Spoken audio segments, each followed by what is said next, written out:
Hello, everyone, and welcome to the Most Sharma Show, a show that describes a variety of subjects through the lens of civil discourse. I'm your host, Millen, and today my guest is Adam Vibe Gunton.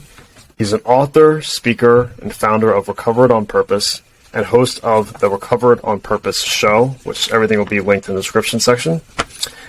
For some background, Adam, on November 6, 2015, Adam was just 8 years from being a captain of the state championship football team. He was found unresponsive, without breath or pulse by the police from an overdose. It took 2 more years of suffering until he found recovery on November 6, 2017, and set out to help as many addicts recover as possible. On November 6, 2019, so a couple years later, Adam published a book titled From Chains to Saved, and it became a #1 Amazon bestseller for the first 3 months of release. And he's sold thousands of copies and has given away many. As messages and emails rolled into him about how impactful his book has become to many people, Adam began coaching and training addicts in recovery and how to write and publish books to help other addicts out there suffering. And that is how he launched his nonprofit, Recovered on Purpose. The social media accounts associated with his nonprofit has reached over 40 million people per month. Recovered on Purpose is currently running programs that are proving to be the solution to the overwhelming problem of relapse and overdose in America. Adam's goal for listeners is not to pitch any products or services, but rather to leave listeners with something that will move them to take action in their lives that will impact not only themselves, but their communities as well. And also, he plans to be a TEDx speaker this year, I believe in October of 2023. You can correct me if I'm wrong, Adam. That's right. So Adam, thanks for taking the time to come on the show. Yeah, thanks so much for having me, brother. Excited to talk to your audience, and if there's anyone out there that is currently wondering if you might have a problem with drugs or alcohol, make sure you listen to this episode, because we're going to dive into it and see if there's something here for you. Absolutely. So, to begin, you wrote an article from the Treatment magazine. This article is titled Adam Vibe Gunton on Beating Heroin. You describe your life as pretty much a typical guy at the age of 26, having your hobbies, relationship, job, just going through life, coasting, and obviously with the typical up and downs, but nothing out of the ordinary. And you describe how this all changed at the age of 27. So I'm curious, what happened in particular? And obviously, the elephant's in the room, and this is the whole discussion is going to be on that subject. But from your account, from your experience, what happened, and how was your experience adjusting to this rapid change? Well, I would say that the change that happened after that was actually intentional, because my addiction really took off in my freshman year of college. It was September 28th, 2008. I had been out drinking and partying like most nights of my freshman year of college when I woke up to my phone ringing and vibrating down by my leg. And I swam through the soft sheets to find my hard phone with the bright screen that read 4:47 a.m. and my best friend Chucker was calling me. And I remember having the conscious choice that I could either answer the phone like I always do with, "Hey, what's up, Chuck?" Or I could answer the way I was feeling with, "Hello?" And in my still drunken state, I chose the latter, to which a soft voice replied, "Hey, what's up? Why are you calling me this late?"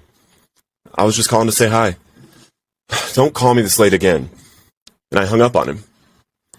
And he shot himself. And for nearly a decade after that experience, I was unable to share that phone call with anyone, as I bottled it down deeper and deeper and deeper with drugs and alcohol. Drugs and alcohol were no longer a way to party and have fun. Drugs and alcohol had become my solution to life, the way that I felt, the way that I thought. And, I was able to continue with life during my addiction. I always had this knack for talking to people. I always had this gift of gab, people called it. So even though I had a needle in my arm by the time I was 21 years old, shooting up heroin, I was breaking sales records door to door. My first time ever doing sales door to door, I sold 967 accounts in pest control in 1 year, building my own company. Then I was in the top 10 direct TV salesmen every year that I was there, and was winning awards for Dish Network at the same time.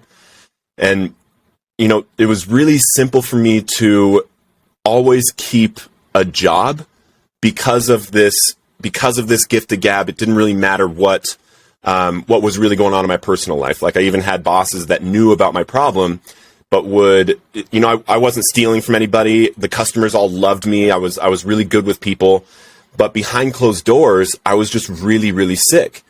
I would have to use in order to go work. I would have to use when I got home. And then it got to a point where I was using, while I was working. I would have to go to my car after I made a sale and shoot up and then go back to work. And I distinctly remember when I broke up with my girlfriend, I broke up with her because I could sense that something was getting darker and darker with my addiction. I sensed because I started not having the ability to keep any money. I started to not be able to prioritize, my food or our food or, rent or bills or whatever. I started to not be able to manage my addiction. And then, then I started getting paid like in a way where they would pay for my housing. And I was in this apartment the following year in 2017, and it was a corporate housing apartment, and I was being mentored by the CEO of this company. He was the second fastest growing CEO in America, according to Inc. 500. And one day I called him, bawling my eyes out on the ground, telling him, like, I can't stop using. I'm going to kill myself. And he left this important board meeting to talk to me. I had these people in my life during my addiction that they knew I had this addiction, and they also knew who I was, because the addiction is not who the person is. And I want to make that clear for people. The addiction is something that takes over your habits. It takes over your mind. It doesn't take over your heart, And at that moment, I decided I can't do this anymore. I can't keep enabling myself. I was making, 6 figures a year doing sales, and I'm enabling myself to kill myself. And I didn't want my parents and my family to watch me die. So I quit my job on the spot. I told them I got to go. And I decided to basically be homeless. In 2017, I think that my tax returns ended up saying I made like $3,600 that year, because that happened like at I think it was in January, or it might have happened even at the end of 2016. And I went up to Montana where I was on probation, and, I started trying to get clean. And the thing is like, it was hard, dude. Like, it was really, really hard. And I was trying with everything in me. I was going to 2 12-step meetings every single day. I was going to church every Saturday, every Sunday, Bible study every Tuesday. I even went to the local MMA gym and started training, thinking that the pros might be able to beat recovery into me, but I couldn't get it. And it got to a point where I even went to my probation officer unannounced, high out of my mind, and cried to him, and I begged him to please put me in prison. I can't do this. I can't stop. There's nothing I can do. There's no treatment for me at the time, because this is in 2016-17. Some things have changed since then, but there was literally no option for me at the time to get treatment, which was really, really sad. But then, I had some experiences, found recovery. I did the 12 steps like my life depended on it. I did them quickly, and I haven't looked back. Wow, it's so fascinating you said that about the not attaching the addiction to the person. I think that's so important, because so oftentimes I think it's very easy for people to have a stereotype of seeing homeless people in the streets, or, I mean, according to you said that you weren't at that point, which is Yep. It's crazy to think about how reading your bio and what I've mentioned in your background, and nobody would even guess. I wouldn't even guess that could have happened. And anyway, my point is, so often we attach our biases and what we see, and see someone's conditions, and we automatically think, oh, poor life choices equals that. And I've been a victim of this too. And I think, I've seen things in videos in the past where people were living their typical lives, and next thing you know, this is what happens when you don't have a support system, and people just go downhill so quickly, even if it's not necessarily their fault every single time. But I have to say, I think... continue. What were you saying? When we're talking about somebody's fault, I mean, that goes really, really deep too, because I work with a lot of people that are in recovery. And the reason why I say don't attach the addiction to the person, because we don't lose our heart, is, we come from all walks of life. And a majority of the addicts and alcoholics that I work with, I don't even believe that they ever really had a choice to go down that path.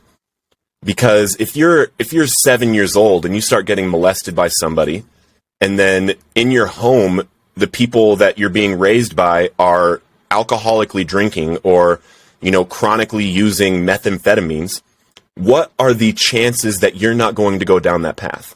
When the people that are raising you are showing you how to feel good with substances, and then this traumatic thing is happening to you that you don't know how to talk to anybody about, how are you supposed to not go down that path? So even if somebody is, really, really down, maybe some like major event didn't take some really good person into addiction. Maybe this person was not given a chance and they've never felt love. And that's what I believe, is that we as human beings, we need to be expressing love to every human being out there. And there's some bad people in the world, obviously. There's some people you don't want to connect to. There's some people that, let's just stay away from them, that type of thing. But not because of their circumstances, not because of, something that we can see on the outside, right? I practice love every single conversation I have, every single interaction I have. And it's because I've talked to so many people that when I first meet them, I could think all these things about them by the way they look. And then when I talk to them, I'm like, oh my gosh, there's so much in there. And if people would realize how deep everybody's experiences are here, and they would seek to understand from a place of love, the world would be a better place. Love instead of judgment. Yeah, it's fascinating because I've seen that before. We've all heard of that in like advertisements or just campaigns, and it's so much easier said than done. Because I've heard people say it, and I've seen actions, and I'm sure you've seen it too. People say certain things, but their actions are contradictory, and it makes you question a lot. And I think it's hard to put trust with people when you see that happen. Yeah. But to go along with what you were saying about your story, when you said that you were, I guess, just financially successful, may not holistically successful with everything you were dealing with, the addiction and all that. What made you speak out to your boss? Because at least from what I would think is that would be a very daunting thing to do. So what made you what pushed you to really open up to this person that you really didn't know what they would say, or if you did know, then you can inform me on that. But that's my question. Yeah, I learned early on from sports that coaches are important, mentors are important, people to show you the way are important. And it got to a point, when I stopped hiding my addiction, when I figured out that everybody knew, there was no hiding it anymore, I just was honest about it. I actually wanted to stop. When I actually wanted to stop, it didn't matter who it was. I needed to tell everybody in my life what was going on so that the support could rally around me. Because if I'm going to hide it from this person and only tell this person over here what's going on, then I have to wear two masks. And that's literally what addiction is. You're hiding yourself, you're hiding who you are, you're hiding from people, you're isolating. So the first key to recovery, to finding recovery, is getting honest. And some people say, it's the first step is acceptance. Acceptance and honesty come at the same time. You have to accept that you want help, but in order to accept that you want help, you have to really deeply accept it to the point where I'm willing to do whatever it takes. And that means putting your mask off, taking your mask off, humbling yourself, and reaching out. And the amazing thing is that, especially today, this is in 2016, 17, it was very different even then with reaching out for help in addiction. But today, you will notice that if you are honest and you go to somebody that cares about you and you tell them about the problem that you're having and you really want to get help, you will notice reception, love and reception. There's so much communication around this now, and it's not just addiction. If you're struggling with mental health, there's a lot of people struggling with, thoughts of suicide. There's a lot of anxiety and depression and things going on that people are hiding, and they don't need to anymore. It's out in the open now. Especially, men don't need to do it anymore. It's actually a place of power to be able to not hide exactly your authentic self. And your authentic self are the things that you need to work on. And if there's something you need to work on, usually, there is somebody that can take you there faster. And if that's the case, I'm not somebody that wants to waste time in my life. I know that I have, a very finite amount of time here, and I want to get a lot done. So if there's something I need to work on, who can show me? Let's go. Let's go. That's so true. And I think so often we get caught in this idea of living life to, I forget the exact saying, but it goes along with what you're saying, living life to live, or like living life just to survive. Like the idea of just like barely getting by, not just finance, money wise, but just like your own like mental, physical, all those things. And I think that's so true. And if I can touch on that real quick, just Sure. what you just said, because this actually came up last week. I went to this exactly a week ago today. I went to this private club, and you had to be sent a QR code, and then you put the QR code at this thing at the door, and this door slides open. I was like, dang, this is cool. And I walk in there, and I wore this like dapper, like silver shiny jacket and everything, and walking around, and I'm standing over by the bar, and I'm having my michelada. It's like this soda water with lemon and salt around the rim that kind of looks like you're drinking, but so you don't have to talk to everybody about you being sober. And I'm standing by the bar, and I notice this guy sitting next to me, and he's bald, and I'm like, hey, I like your haircut, bro. And then we strike up this conversation, and we start talking, and then, a little bit into it, he ends up, opening up. Yeah, my first company, it was a tech company, and I sold it in 2017 for $100 million. I've sold 2 companies since then, and he's opening up the biggest club in the city that I'm at. And as I'm talking to him, I'm asking him questions. That's the key to communication. Get as deep as you can about the other person. Like, find out everything you can about them until they feel 100% heard and understood, right? And then he asked me what I do. And I told him about Recovered on Purpose. And I told him, what I do, the passion, and the passion kind of exudes when I talk about it, because you can tell that I love what I do. I love helping people. And as he's listening to me, he when I finish talking, he looks around, and with a tear wallowing up in his eye, he says, I've never told anybody this, but I envy you right now. Everything I've ever done has been for money, and I crave that fulfillment that you're feeling. I crave that passion you're feeling and that service you're feeling for other people.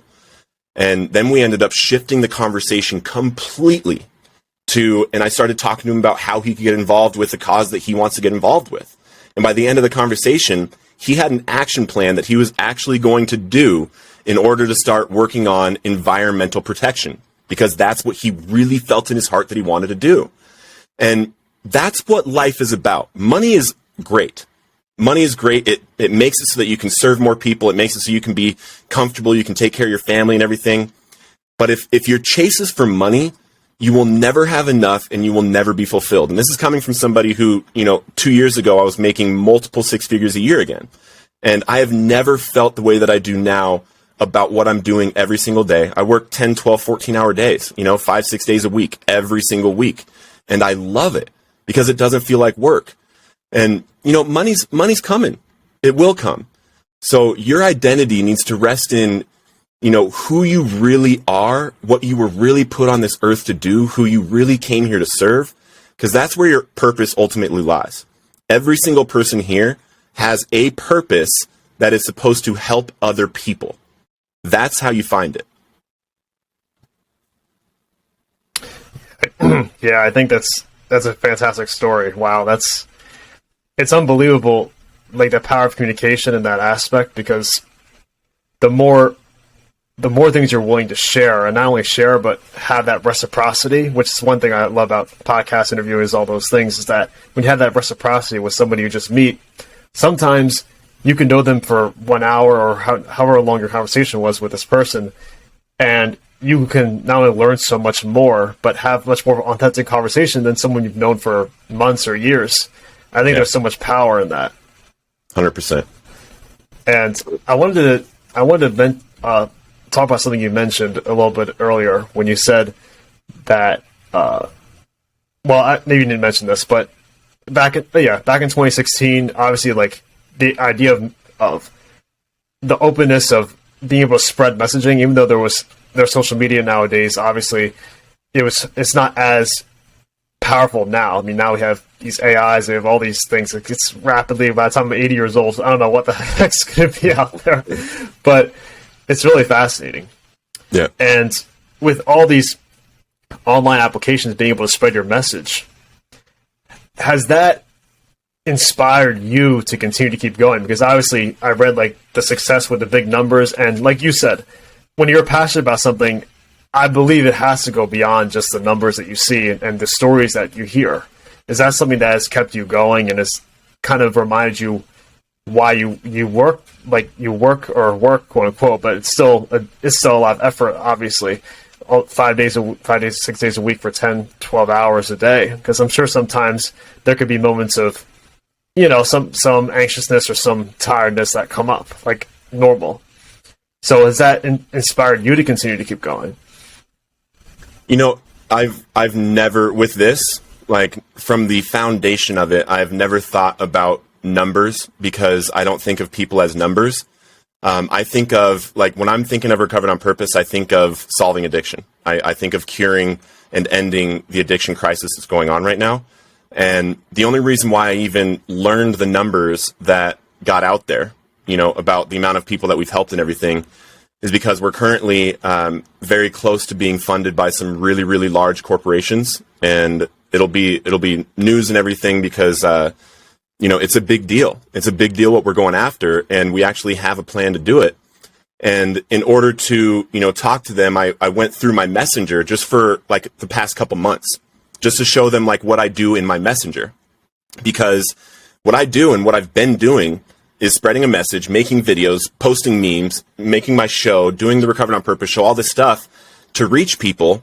And then I personally respond to every single message and email that I get. Every single one. And when somebody reaches out for help, usually the person on the other line either tells them to do one thing, like, do this is what I did, or they have a treatment that they're working with, like, hey, I actually work for this treatment center, what insurance do you have, that kind of stuff. And what I found is a very specific method of communication with somebody that's suffering. Because if their only solution that they're telling people is go to AA meetings, go every single day, do the 12 steps, right? And that's something that I did, right? But if I don't talk to this person about their experience and what they've tried and how their life is going and their different circumstances and find out like what's really going on with their life, I might not learn that AA actually really harmed this person in some way. And I don't want to tell them about that solution. So I want to go a completely different route. I want to say, okay, do you have Medicaid? Okay, what state are you in? And then I can show them how to search for resources in their area. And actually, currently, we're building the only 50-state comprehensive, 100% comprehensive resource guide for addicts and alcoholics that don't have private insurance or financial resources. And talking about AI, I got on a call today with someone, and it's not necessarily AI, but it's a really cool software platform where people will be able to text in to our resources page, our resources team, and it will quickly take them through a quick questionnaire to take them and connect them to the exact right department that can either help them get Medicaid or help them get sober living or treatment or whatever it is that they need. So, and to answer your question about, yes, I feel great about the technology because we're in a state of the internet right now where we can reach mass amounts of people with a really good message. And what I think the failure is in the recovery community is that a lot of us are waiting inside of these 12-step fellowships for someone to walk in when we have this incredible new world that we can reach them with. If we make one video, we make it right, and we post it on the right place, and it gets 1 million views, how many of those people are suffering an addiction that might reach out? And if you have the system on the back end for when they reach out, how many people could one video literally save? And that's what I think about. I don't think about the actual numbers. I think about, okay, how can we do this to help the most amount of people in the least amount of time? Because I don't have a lot of time. I'm 34 years old now. I don't know how much time I have here. And this is a big problem that needs to be solved. And I believe that Recovered on Purpose it's not about me. And it never was about me. Because now we have multiple books. We have many books that are out there and circulating on the team. One person in my course, Kimberly Clark, is giving her first paid keynote next month, where she's teaching lawyers and judges and teachers how to help at-risk youth to not go down the path of addiction. We as a community, and what Recovered on Purpose believes, is that in our recovery, we have to be living on purpose to help other people out there that are suffering. Not only is that going to help all these people with the message, but it helps us stay steadfast and focused on them instead of us, so we stay recovered. Yeah, I think that's amazing. With that person you stated had a keynote, excuse me, yeah. A keynote speech. That's awesome. And with your program titled Recovered on Purpose, I love, and I'm sure this is on purpose, and didn't mean to say that twice, but I'm sure there's a reason you said Recovered on Purpose and then 12-step. There's a clear difference with that phrasing, even if I know nothing about both, because it seems like there's much more. I mean, I don't know the history of I'm just learning about both of these programs, but 12 steps seems very systematic, very much point A, point B, point C, and on purpose, Recovered on Purpose seems much more personalized, and that seems like that's what you're tapping into from what you're telling me right now. Exactly. That's the exact point, because just like I was saying, I did the 12 steps. They saved my life. Jesus, 12 steps saved my life. But I can't tell every single person that's suffering an addiction, you need Jesus and you need to go to AA meetings and do the 12 steps. That can harm people. It can harm people because they're in a state of mind where they were raised in a Christian home, quote unquote, that really harmed them, where they went to church on Sunday and then they did horrible things at home. I've heard that story over and over and over. And then some people, the 12-step fellowships don't work for them. And the cool thing is that every single person in my course right now, every single one of them has actually done something different than the other one to find recovery. And if there are different methods to find recovery that are working for multiple people, then why are the messages of all of these not getting out there to people? Because if there's a video, let's say a video, and I share my story, right? And it resonates with 1,000 of the million people, right? But then this other person that has a completely different story, completely different recovery journey, a completely different method of recovering gets 1 million views, and a different 1,000 people connect with her. How important is it for each of us to get these messages out about how we recovered? Not, this is how you have to do it. This is how I did it. And if this would work for you, I want to guide you in this journey. Yeah, it's really powerful. And I had to ask you, and I'm sure you've talked a lot about Recover on Purpose. Though, once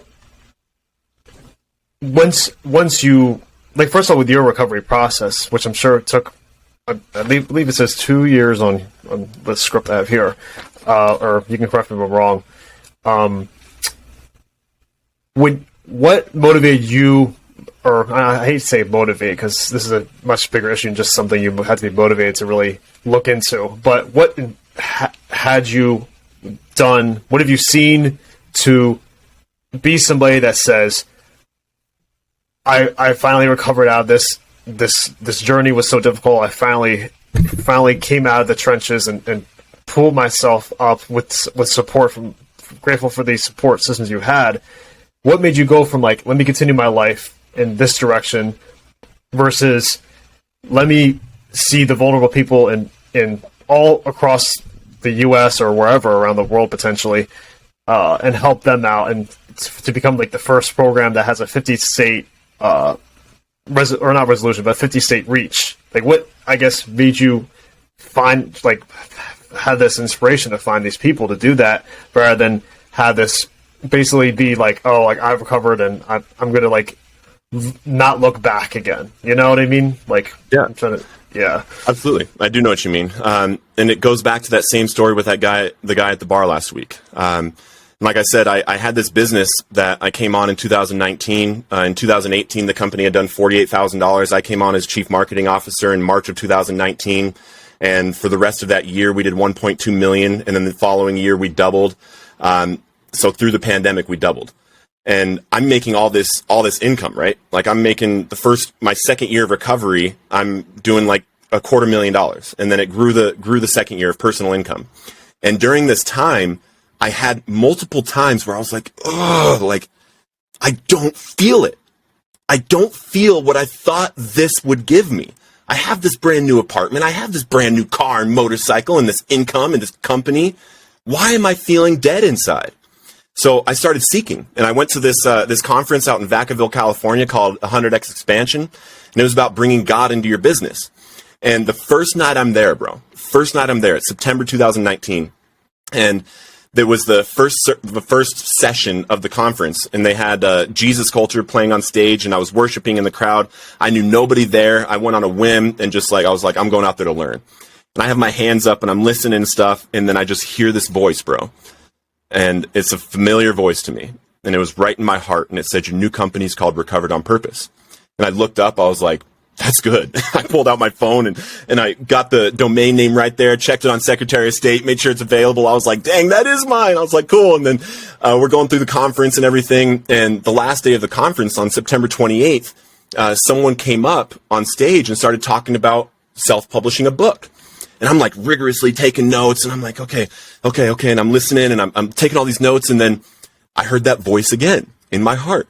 And he said, if you publish your book for your 2 years clean and sober, you're going to inspire so many others to do the same. And I was like, my 2 years clean and sober, that's in 5 weeks. And I was like, all right, but I've learned that this voice is incredibly important for me to follow. So I went home, I called my business partners and let everybody know, hey, I need a few weeks off. I'm working on something and I'm going to be really focused on it. And I knew that I wasn't going to be able just to sit down and write a book. Like, I knew I couldn't just sit down and just write and it would end up a book. So what I did for the first 2 days was I dumped out all of my experiences through life. I wrote them in little phrases, little 5-word phrases or less, just so that I would get them all out so that I could see, what I have, right? And then I figured out what message I wanted to deliver. And what I wanted to deliver was my testimony of my spiritual experiences through my life and my addiction and how I ultimately found God and was saved. So then out of this list of all these things, I picked the ones that would help me tell that message, made a checklist of just those stories, sat down, wrote every single one of them out from start to finish, and then I published the book in 5 weeks on November 6, 2019. And what I didn't realize at the time was that system that I made to write that book would be the foundation that I now teach every single person in Recovered on Purpose how to tell their story in an impactful way, exactly how they want to tell it. And that's the exact framework that I use. So I believe heavily in the Lord. Jesus saved me. I met him face to face at IHOP, and that's, what ultimately got me clean and sober. But in that process of choosing where I'm going, I almost don't even know if I have the choice. It's just like who I am, bro. Like, I wouldn't be able to go down this path because I went down that path and I felt sick in my heart, bro. Like, I was making all this money, all this worldly stuff. Everybody was really happy for me succeeding, but I was like dead, And then every moment that I'm working with somebody and helping them, dude, I just feel so alive. I feel so fulfilled. When somebody changes right in front of me, like, there's no better feeling, bro. There's no better feeling. So I don't even know if I really have the option. I'm just doing what God tells me. Yeah, that's amazing. And it's amazing when God comes in your life in that way, it's something you can't necessarily explain. Even though I'm sure you're doing a great job of explaining it, but that feeling, it's like, it sounds odd when we're saying it, but it's really unbelievable because it goes beyond just words, just verbs, things like that, verbiage. And it's amazing how those dots connected so much. And it's like, it's amazing because you didn't plan for that to happen. Like, you didn't plan for this conference to give the value that you've seeked out, because obviously you wouldn't learn more at a conference. That's why you go, but much more has connected because of that, which is amazing. And that's why anytime I had this idea of like being a little lazy, not going out to like learn more at a learning development seminar or anything like that seems interesting, I try to push back against that, that, because you don't know what's going to happen. Like, you don't know if you're going to meet somebody, like, they change your life in that way, like that business person that you helped change their life with that environmental idea. I mean, how there's like a chain reaction. I'm sure you may have their contact information, or at least they have yours still, and it's pretty unbelievable how everything connects. And it reminds me of just remembering that the online community isn't always a bad thing, because so many times we see studies of depression, anxiety always being contributed from social media, the usage of it, and I'm not denying that that's true, but there is positive things that come from it. 100%. I mean, and being able to reach out to all these people, I think is an amazing thing. Yeah. And with all that in mind, I just want to say though, with the book that you wrote, and I may have not caught everything you stated exactly with the methodology, so I apologize in advance. But with the book that you wrote and the strategy you've written it, what was that process like for you to really write that down on paper? Because it's one thing to have that all in your mind and maybe speak about it, but was it more of a coping experience for you? Was it something that you thought to yourself, like, I'm going to do this to help other people, or was this more so like a relief? Because I know, like, doing that can be like, I've heard people say it's a very challenging thing to do, to open up in a book and publish that for the public to see. All of the above. All of the above. I was 100% focused on the fact that I heard that voice tell me, if I do this, it's going to inspire others to do the same. So I was focused on that. And I didn't realize that the book would start, I would start getting emails and messages that people literally, chose to do recovery when they read the book. Or I've had people message me and say, hey, I gave my life to Jesus, from reading your book. That's all outcomes that you don't really plan for. You don't really expect, and that's the way that it means that it's a success. That's not what you're looking for. But also the process of writing it, it was incredibly, it helped me grow. And I'm trying to think of the words for telling you how many different ways that it helped me grow. Because I had to detail these stories in a way that I had never told anybody. So now my book has 21 of my stories in it. It has 21 short stories of spiritual experiences that I went through in my life. And during the writing and editing and everything process, I remember every single one of those stories now. I can tell anybody, any one of those stories at any point, and it's always on the hip. If that would help somebody, here it is. Here's that story, right? But also during that process of writing about Chuck's suicide, during the process of writing about meeting Jesus face-to-face at IHOP, actually putting it on paper, it made it so that it was so real, and it made it so that I was giving this to not only the people that will read it while I'm alive, but dude, a book is here forever. It's here forever. I have no idea who's going to end up with that book. I've had literally pods of jails email me, because apparently some jails have email access, and had 8 women email me from this jail and say that they got my book sent to them and they did a book club on it and read it together. And then they're talking to me about their recovery journey and everything. You can't plan for those things. And what I feel is so powerful about sharing our stories is exactly that. You don't know who it's going to impact, but I promise you, it will. There is somebody out there. I believe every single person in recovery, there is someone out there right now suffering that will not recover if you don't share your story, if you don't show them how to make it out. You are their only hope. And I believe that with everything in me, because so many people, I heard so many different people in so many different meetings, but it was one man's story that I heard on YouTube that, bing, oh, that's what I have to do. I have to get this person, I have to sit down every single day, and I have to work the 12 steps exactly as they're outlined in this little book. Okay. For some reason, the way that he said it, it just clicked for me. And all the other people sharing their experiences, it didn't click for me. And that's why I think it's so important that all of us share, because you'll click with somebody that I can't click with. A lot of people immediately get turned off by me because I'm bald. Who knows? You know? That's funny. Yeah. Yeah, I couldn't agree more with that, because that assessment, I think, is 100% right, because we're different. I mean, we're human beings, and it's not like a simple math equation, 1 + 1 = 2. This is like people's lives, the stake, the influences of people's lives could be drastically different from the communities they live in, from the areas they're in, their family members, whether there's abuse in the family, like you stated, it could be a huge possibility.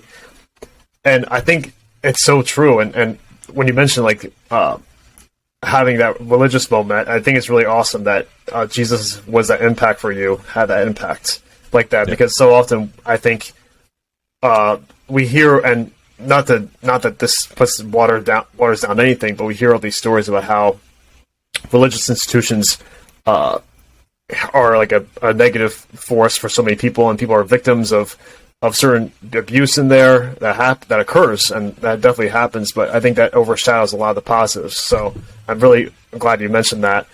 But I have to say though,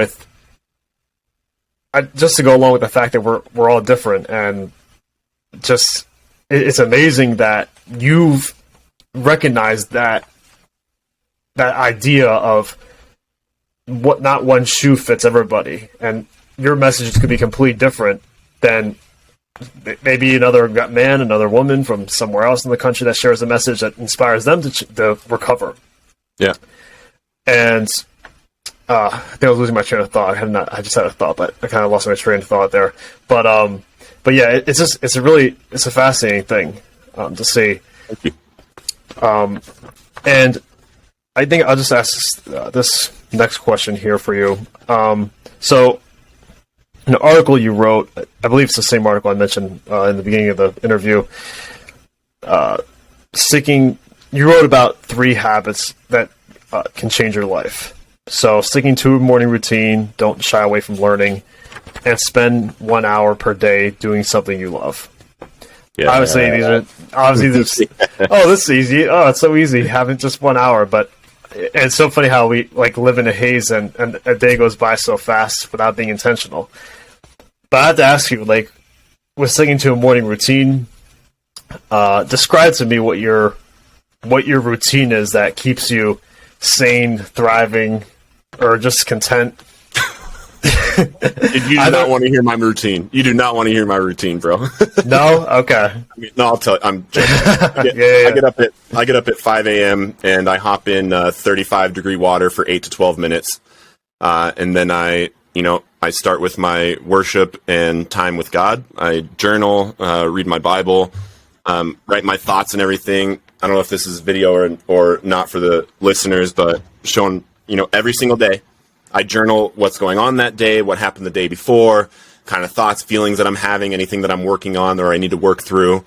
And then I write today's big 3, the big 3 things that I need to get done today to take me towards the ultimate goal of the big 3 of the week, and then the big 3 of the month, and the big 3 of the year. And, writing and tracking those goals is really important. And then I spend time with my puppy. I got a puppy a few months ago. He's 6 months old now. And, training him and taking care of another life, I literally got plants. I got 2 plants, and I made sure that I was able to take care of them for an entire year alive. And before I would let myself get a puppy, just because I respect, life, even if it's a puppy, and he's amazing, so I spend time with him, take him on a walk, and then I come back and, I start, I go to the gym. So it's different every morning. So I wake up at 5, do the cold plunge, And then I either go to the gym before or after the Bible and journaling. It depends if I'm doing my show, because on Mondays and Wednesdays I have my show for the morning session. So that's what it is. Awesome. Yeah, that's so great, and obviously I appreciate you going into detail with everything there, with the cold water. And I know that's something I've heard of before, how important that is for your health. Could you tell me some of the impacts it has on your health, if you're aware, or you just do it because you're crazy? No, 100%. One or the other. Yeah, it incredibly boosts your immune system. So you basically won't get sick. If you're doing that every day, you basically won't get sick. It also improves your blood flow. It improves your focus. It improves your resilience. A lot of us have become extremely comfortable.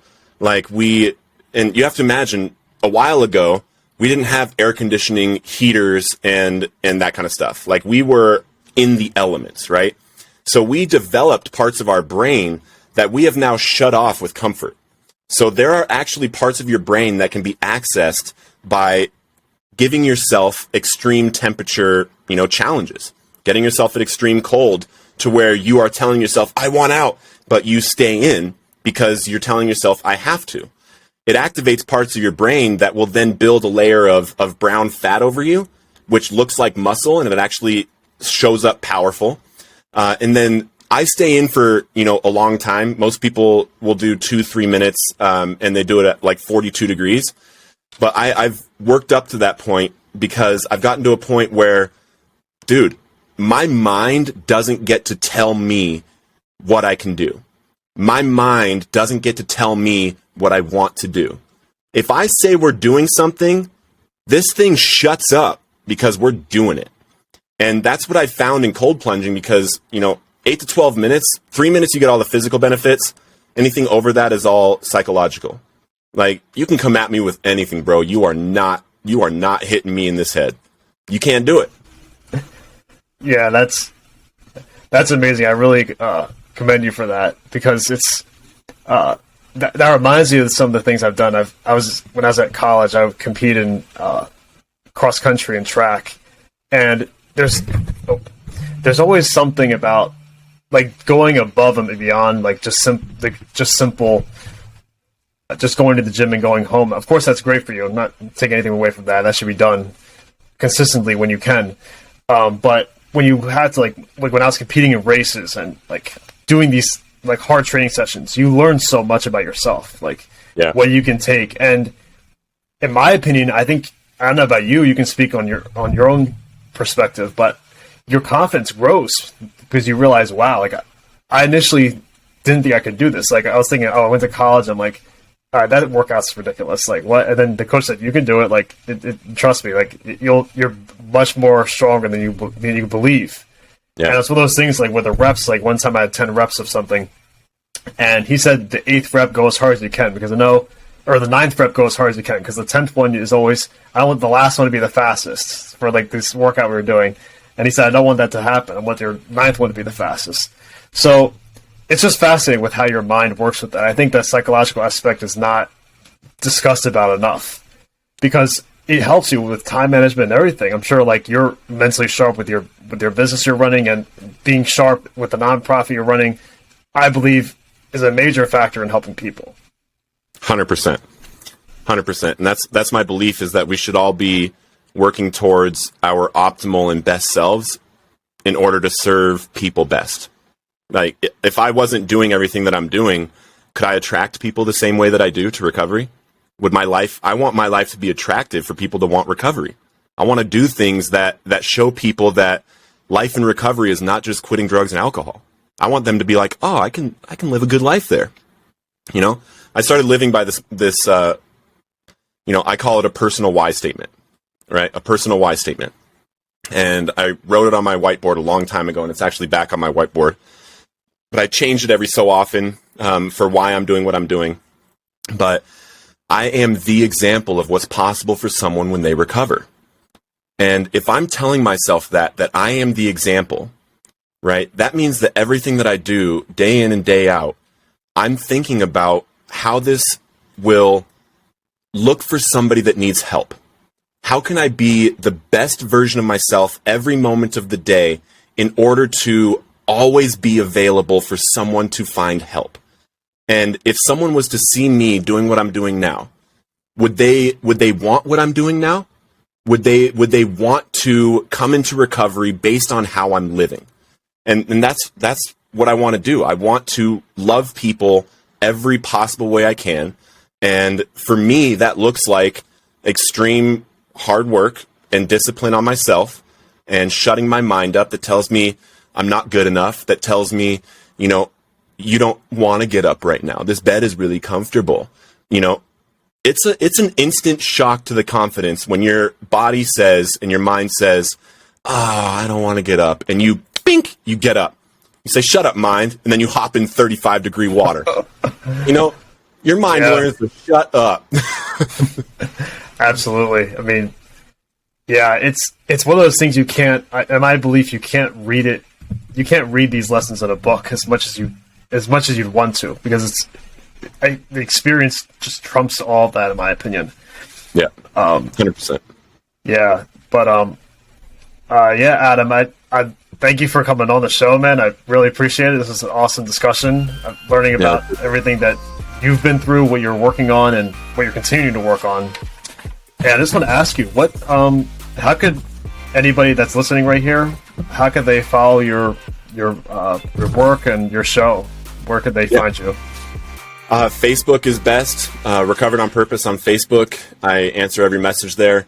If anybody out there is actually struggling with addiction or alcohol, or if you're wondering if you are, feel free to email resources@recoveredonpurpose.org. And myself and my resource director are the only ones getting them right now, and I will be the one that replies. And if anyone wants a free book, go to recoveredonpurpose.org, and you can download my digital and audio copy of From Chains to Save totally free.